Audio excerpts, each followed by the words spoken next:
नमस्कार मित्रों, मैं डॉक्टर सुमन कमल मिश्र अपने YouTube चैनल इम्तिहान नोट्स पर आप सभी का हार्दिक स्वागत एवं अभिनंदन करती हूँ।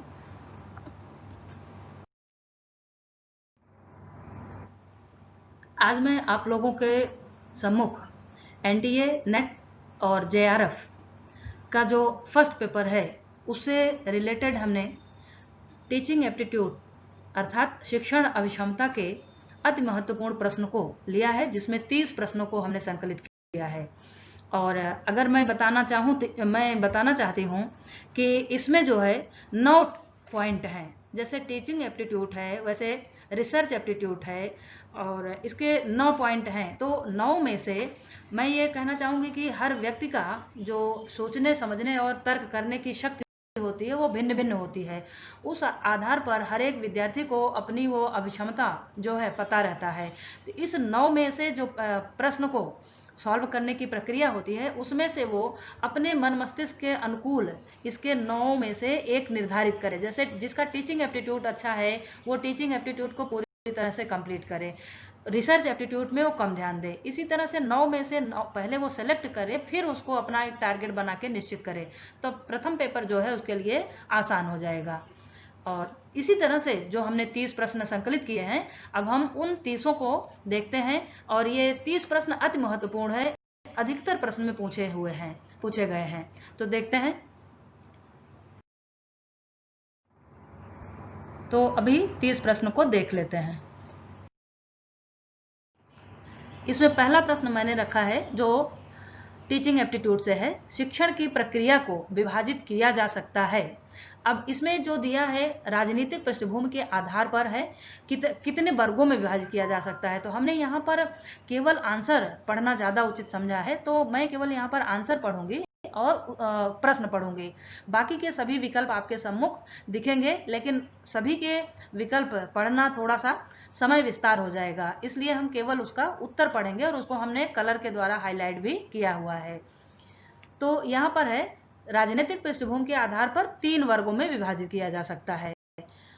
अगला प्रश्न है निरंकुश शासन तंत्र के अनुकूल शिक्षण की परिभाषा के प्रवर्तक हैं। अब यहाँ पर H.C. मॉरिसन है, इसका आंसर है।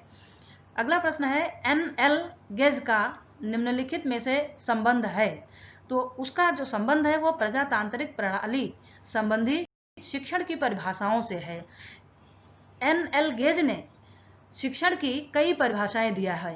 तो कभी कभी आपको नेट के एग्जाम में गेज की परिभाषा दे दी जाएगी और उसमें से गेज के अलावा 3 नाम और दे दिए जाएंगे और पूछा जाएगा कि ये किसकी परिभाषा है। तो वो परिभाषा आपको याद होनी चाहिए कि ये गेज की परिभाषा है। तो इसीलिए आपको यहाँ पर दिया गया है कि इन्होंने परिभाषाओं पर अपना विचार रखा है शिक्षण से संबंधित। अगला प्रश्न है एक राष्ट्र की राजनीतिक प्रणाली वहां के शिक्षण को प्रायः प्रभावित करती है क्योंकि। अब यहाँ पर इसका उत्तर होगा राजनीति ही राष्ट्र के शिक्षा मूल्यों का निरूपण करती है, जैसा कि हम वर्तमान समय में परिवर्तन देख रहे हैं। अगला प्रश्न है जॉन ब्रूबेकर प्रभावित हैं किससे, हस्तक्षेप रहित शिक्षण प्रणाली से। क्योंकि जॉन ब्रूबेकर एक ऐसे विचारक थे जिन्होंने हमेशा हस्तक्षेप युक्त शिक्षण से विरोधी विचारों को व्यक्त करते रहे। अर्थात उनके कहने का तात्पर्य है कि शिक्षण में किसी भी तरह का हस्तक्षेप नहीं होना चाहिए, शिक्षण स्वतंत्र होना चाहिए। अगला प्रश्न है शिक्षण एक पारस्परिक प्रभाव है जिसका उद्देश्य है अन्य व्यक्तियों को के व्यवहार में अपेक्षित परिवर्तन लाना। अब इसमें है यह भाव व्यक्त किया है गेज ने। ये गेज ने अपने विचारों को शिक्षण से जुड़े हुए जो उनके अपने मूलभूत सिद्धांत थे उनके संदर्भ में कहा हुआ है। अगला प्रश्न है शिक्षण को आप जानते हैं एक परिपक्व एवं दूसरे परिपक्व व्यक्ति के मध्य। ये सारे उनके विकल्प हैं जिसमें से सही इन तीनों को बताया गया है। एक अंतः प्रक्रिया मात्र भी सही है, सीखने में सहायक प्रक्रिया, ये तीनों सही हैं, इसीलिए इसका उपयुक्त सभी ये विकल्प सही है। अगला प्रश्न है शिक्षण संभव नहीं है दो परिपक्व व्यक्तियों के मध्य जो किसी एक समान विषय के में पारंगत है। अब ये 3 तरह से 3 वाक्य दिए गए हैं। विद्यालय के बाहर, बिना पाठ्यक्रम के। अब यहाँ पर तीनों शिक्षण से जुड़ी हुई चीजें हैं, इसलिए उपर्युक्त सभी परिस्थितियों में। अगला प्रश्न है, दूसरे को दिशा निर्देशन करने या सीखने के लिए तथा अन्य प्रकार से निर्देशित करने की प्रक्रिया ही शिक्षण है। यह कथनांश है किसका? रियांस का। रियांस एक ऐसे विचारक हैं जिन्होंने शिक्षा के संदर्भ में ये बातें कही हुई है। अगला प्रश्न है, शिक्षण प्रक्रिया निम्नलिखित में से किस एक प्रक्रिया और की ओर संकेत नहीं करती है? ये उसका मुख्य उत्तर है सामाजिक प्रक्रिया की ओर। सामाजिक प्रक्रिया की ओर शिक्षण प्रक्रिया जो है वो संकेत नहीं करती है। शिक्षण है आमने सामने चलने वाली प्रक्रिया या स्वोद्देश्य प्रक्रिया या उपचारात्मक प्रक्रिया। तो इन तीनों में वाक्य पढ़ने पर स्पष्ट हो जा रहा है कि ये तीनों सही हैं, तो उपर्युक्त सभी।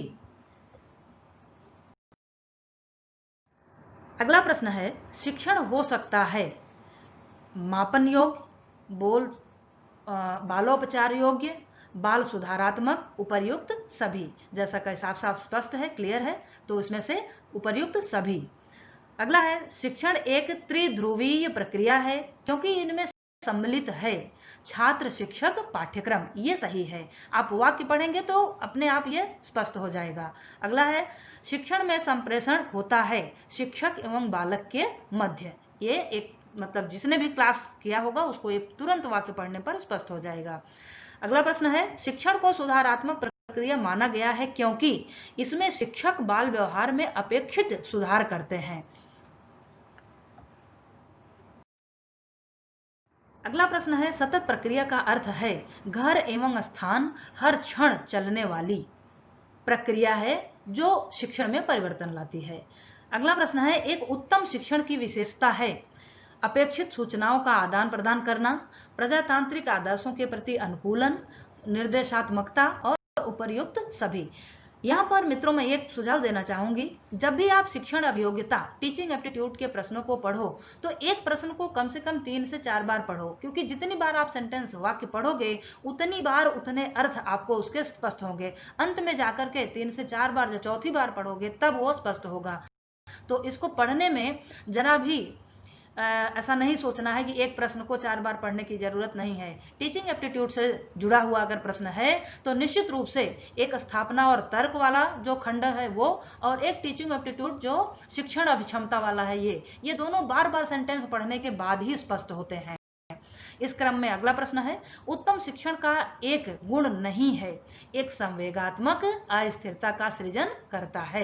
ये इसका मुख्य उत्तर है। आप बार बार ये प्रश्न पढ़ेंगे तो अपने आप स्पष्ट होता जाएगा। अगला प्रश्न है, भारतीय विद्यार्थियों में उत्तम शिक्षण की आधारशिला है क्या क्या है? प्रजातांत्रिक मूल्य, छात्र योग्यताओं का संवर्धन, शिक्षक एवं मित्र एवं दार्शनिक, शिक्षक एक मित्र एवं दार्शनिक, उपर्युक्त सभी।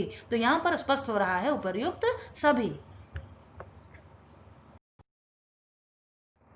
अगला प्रश्न है, शिक्षण उद्देश्यों के आधार पर शिक्षण को वर्गीकृत किया जा सकता है।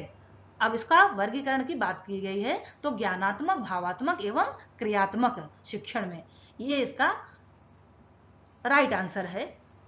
अगला प्रश्न है, ज्ञानात्मक उद्देश्यों का संबंध है मानसिक योग्यताओं से। अब यहाँ पर शारीरिक योग्यता, अन्य 2 विकल्प 3 विकल्प और दिए गए हैं, लेकिन मैं यहाँ पर पूरी तरह से संक्षेप करने के ही प्रयास में हूं, तो क्योंकि सभी विकल्प आपकी स्क्रीन पर दिख रहे हैं इसलिए सभी विकल्प पढ़ने की कम आवश्यकता महसूस हो रही है।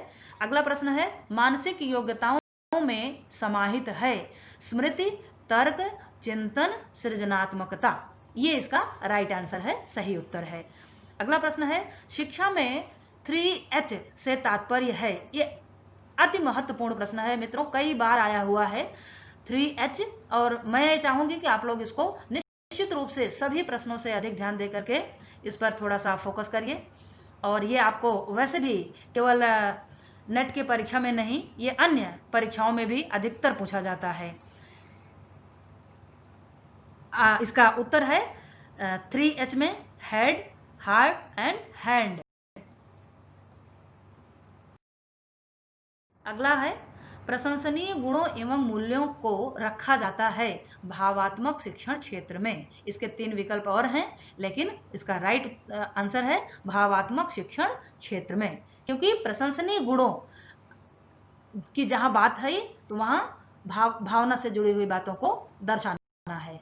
अगला है मनोगत्यात्मक का अर्थ है मानसिक योग्यताएं ही वास्तविक व्यवहार में अभिव्यक्त होती हैं। ये इसका राइट आंसर है। अगला प्रश्न है मांसपेशीय क्रियाएं एवं समस्त अभिव्यक्त मानव व्यवहार को संग्रहित करते हैं, तो इसका मनोगत्यात्मक शिक्षण के अंतर्गत ये इसका राइट आंसर है। शिक्षक प्रायः शिक्षण प्रदान करते हैं, तो यहां पर पूछ रहा है, इसका आंसर दे रहा है त्रिस्तर पर। अगला प्रश्न है निम्नलिखित चित्र में शिक्षण के 3 स्तर प्रदर्शित हैं, चिंतन स्तर, अबोध स्तर, स्मृति स्तर। इनमें से सत्य विकल्प कौन सा है? तो 3, 2, 1, मतलब स्मृति स्तर, फिर अबोध स्तर, फिर चिंतन स्तर, क्योंकि पहले जब याद होगा फिर अबोधता आएगी, फिर उस पर चिंतन किया जाएगा। स्मृति, अगला प्रश्न है स्मृति स्तर के शिक्षण का संभावित संबंध छात्र के निम्नलिखित व्यवहार से होगा, तो उसमें ए एवं बी, अर्थात पुनर्वहन और पहचान। अगला और अंतिम प्रश्न है एक उत्तम शिक्षक को न्यूनतम ढंग से किस स्तर तक शिक्षण करना चाहिए? अबोध स्तर, फिर ये इसका राइट आंसर है। तो इन्हीं शुभकामनाओं के साथ मित्रों, उम्मीद करती हूं कि आप लोग जिस तरह से मेहनत कर रहे हैं सफलता हासिल करें, और मेरी शुभकामनाएं हैं। और मैं इसी तरह से आपको आज जो मैंने टीचिंग एप्टीट्यूड शिक्षण अभिक्षमता का किया, हमारा अगला वीडियो जो होगा वो रिसर्च एप्टीट्यूड से रहेगा, उसके भी मैं महत्वपूर्ण प्रश्नों का एक 30 प्रश्न की संकलन फिर से आप लोगों के सम्मुख उपस्थित होती हूं लेकर के अगले वीडियो में। और मेरा ये प्रयास अगर आप लोगों को सहयोग कर रहा है तो मैं आप लोगों से उम्मीद करूंगी लाइक करें, शेयर करें, सब्सक्राइब करें और कमेंट अवश्य करें। ये वीडियो देखने के लिए आप सभी को बहुत बहुत धन्यवाद।